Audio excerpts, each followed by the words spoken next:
Full air conditioner में भी रह सकता हूँ, और आज मैं कभी भी अपने प्रोग्राम कैंसिल नहीं किया। आपको पता होगा उनकी वजह से कितने प्रॉब्लम हुई थी। हेलो, मैं मतलब जिसमें मेरी ट्रेन में रिजर्वेशन था उसमें नहीं चढ़ पाया, तो मैं जनरल कंपार्टमेंट में चढ़ के सफर किया। लेकिन प्रोग्राम चेंज नहीं होना चाहिए। वीडियो भी शेयर हुआ था। क्यों?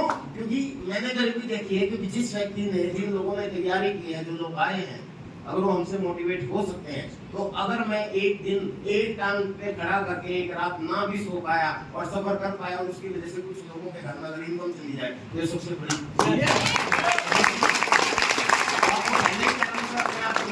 बनाए। कई लोग मुझे कहते हैं कि सर आप इतने बड़े लीडर हैं, आप बहुत कई बार बड़े सिंपल तरीके से रहते हो तो अच्छा नहीं लगता, पर भाई यही मेरी पावर है ना।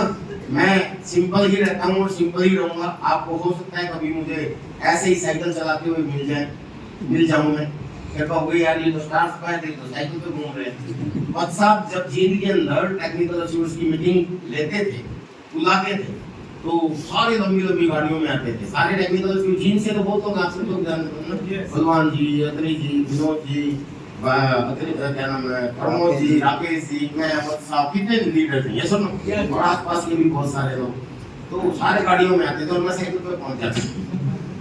तो कई लोग हंसते थे, यार तू साइकिल पे चलता है। मैंने कहा जिम में जाकर तो साइकिल चला के तो खैर मैं आपको जो कहना चाहता हूँ सर, गरीबी मैंने देखी है और गरीब को मैं अच्छी तरह समझता हूँ।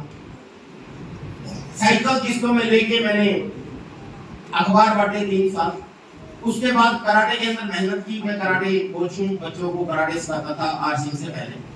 ब्लैक बेल्ट 4 डैन मैंने हासिल की। जूडो कराटे का एक सेंटर चलाता था, और हरियाणा का ही नहीं बल्कि इंडिया का बेस्ट सेंटर का खिताब भी मैंने पाया है। मेरे बच्चे नेशनल इंटरनेशनल टूर्नामेंट में मेडल जीत गए। तो अच्छा, खूब अखबारों में 8 साल से पहले की बातें बता रहा हूं, अखबारों में भी खूब इंटरव्यू आते थे। डीसी की टेबल पे भी मेरा नाम रहता था। वो भी किसी को बुलाते थे तो मेरे मतलब हमें भी एज ए जीन डिस्ट्रिक्ट कराटे एसोसिएशन के सेक्रेटरी के रूप में मुझे भी बुलाया जाता था। लेकिन पैसे के मामले में बड़ा गड़बड़ था। पैसे के मामले में जो किस्तों में साइकिल खरीदा था वही था मेरे पास, और कुछ नहीं था। उसके बाद कंप्यूटर इंजीनियरिंग करने के लिए मैं दिल्ली चला आया। दिल्ली में मैं लोधी कॉलोनी में रहता था 3 साल। वहाँ पे लोधी गार्डन में मैं बच्चों को कराटे सिखाता था, और हर रोज सुबह वहाँ से 14 किलोमीटर दूर संगम बिहार में मैं कराटे सिखाने के लिए जाता था। 3 साल मैंने अपनी जिंदगी के ऐसे पास किए, और कुल मिला के विजय ब्रोदिया बिकेम कंप्यूटर इंजीनियर। यानी कि मैं एक क्वालिफाइड पढ़ा लिखा व्यक्ति बन गया। आप में से बहुत से लोग होंगे और आपने भी पढ़ाई लिखाई की है, ये सुनो। पढ़ाई लिखाई करने के बाद सबसे पहला उद्देश्य क्या होता है व्यक्ति का? मैं भी आप ही का, मैं I am also protection of this education system, जिसका आप जिस एजुकेशन सिस्टम से आपने पढ़ाई की है या पले बड़े हो, जो सीखा है उसी से मैंने सीखा। तो मैंने भी नौकरी की तलाश की। लेकिन ईमानदारी से बताइए, क्या नौकरी आसानी से मिल जाती है? नहीं मिलती ना। मुझे भी आसानी से नहीं, क्योंकि नौकरी के लिए 3 क्वालिफिकेशन चाहिए होते हैं। पता है आपको? जैक या फिर आप टॉपर होने चाहिए, या तो ऐसे होने चाहिए कि हाँ सबसे टॉपर, तो आपको कोई भी कंपनी उठा के दे जाएगी, ऐसा ना आपको जॉब दे देगी। तो टॉपर तो था ही नहीं, क्योंकि एवरेज स्टूडेंट था। चेक का क्या मतलब है? चेक का मतलब रिश्वत देने के लिए पैसा। हेलो, वो नहीं था मेरे पास। चेक का मतलब सिफारिश, को भी नहीं थी मेरे पास। 1 साल खूब धक्के खाए, सर नौकरी नहीं मिली। आप में से बहुत से लोगों ने धक्के खाए होंगे तो नौकरी मिली होगी। कितने लोग नौकरी करने वाले हैं? काफी लोग हैं, धन्यवाद।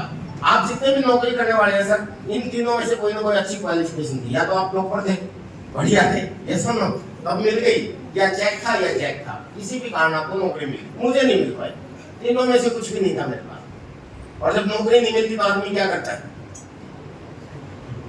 आपके पेट का सवाल कुछ तो करना ही पड़ेगा ना। ऐसे तो चलती नहीं जिंदगी, ये सुनो, खर्चे जुड़े हुए हैं हमारे साथ। उसमें कुछ तो काम करोगे, या तो इंडस्ट्री लगाओगे बहुत बड़ी, या ऐसा कोई बहुत बड़ा स्कूल खोलोगे, या कोई पेट्रोल पंप खोलोगे, या कोई शॉपिंग मॉल खोलोगे, या कोई दुकान खोलोगे, या कोई रेहड़ी लगाओगे, या रिक्शा चलाओगे। Depend upon the size of your family pocket, ये सुनो। आपके परिवार का फाइनेंशियल स्टेटस कैसा है, उसी हिसाब से आप अपना कोई काम चुनते हो। ऐसा ही होता है, क्योंकि गुजारा तो करना है भाई। तो मेरे पास 2 हुनर थे, कराटे का और कंप्यूटर का। दोनों का फायदा उठाया मैंने। कराटे का सेंटर खोल दिया। सुबह 5 बजे उसने बच्चों को कराटे सिखाता, रात के 8 बजे तक बच्चों को कंप्यूटर सिखाता। वाहन के रूप में मेरे पास साइकिल था। मेहनती में था ही, खूब मेहनत की, कराटे में मैंने टॉप कर दिया। मेरा सेंटर बहुत हर जगह कहीं भी टूर्नामेंट होती थी, सबसे ज्यादा मेडल मेरी टीम लेके आती थी। और फाइनेंशियल कोई ज्यादा खास नहीं। कंप्यूटर के अंदर भी मेरा अच्छा सेंटर चलता था। उस जमाने में सन 2000 के आसपास मेरी 6000 से लेके और 10,000 के बीच में इनकम होती थी। अच्छी इनकम, एवरेज में माने तो 8,000 पर मंथ, ठीक ठाक इनकम, कोई प्रॉब्लम नहीं। माँ बाप ने इसी समय पे मेरी शादी भी कर दी, क्योंकि कोई बच्चा कमाने लग जाता है और अपने पैरों पर खड़ा हो जाता है तो कर ही देते हैं। ये सब मेरा भी काम हो गया जैसे आप लोगों का हुआ है ना। लेकिन जब शादी हो जाती है तो फिर और ज्यादा पंगा होता है ना। यस। क्या होता है कि फिर एक और आ जाती है, फिर लिस्ट आती है आपके पास, 1 किलो दाल, 1 किलो चावल, 1 किलो नमक, 1 kilo lipstick, 1 kilo cream. Madam को सोची हाँ 1 किलो मंगाएंगे तो काम हो जाएगा। तो और रिस्पॉन्सिबिलिटी बन जाती है। तो मेरे साथ भी आई और जिंदगी ठीक ठाक चल रही और चल क्या रही थी, कट रही थी जैसे आप लोगों की कट रही। तो मैक्सिमम लोग नए हैं इसलिए मैं अपनी स्टोरी बता रहा हूँ, और क्योंकि मैं पहली बार आया हूँ इसलिए मैं अपने बारे में थोड़ा ज्यादा टाइम ले रहा हूँ। हर जगह इतना ज्यादा टाइम नहीं लेता। तो माय डियर फ्रेंड्स, असल में देखा जाए तो हम लोग जिंदगी काटते हैं, जीते नहीं। हेलो, चाहे आप जॉब कर रहे हो चाहे कुछ भी कर रहे हो, मतलब हम बंद जाते हैं और अपनी जिंदगी का मजा नहीं लेते, जीते नहीं है। एक नौकरी करने वाला वो मुकेश जी बोलते हैं कि गधे की तरह हर रोज सुबह जाते हैं, शाम को आते हैं और सो जाते हैं। ये सुनो, टिफिन भरा, जगह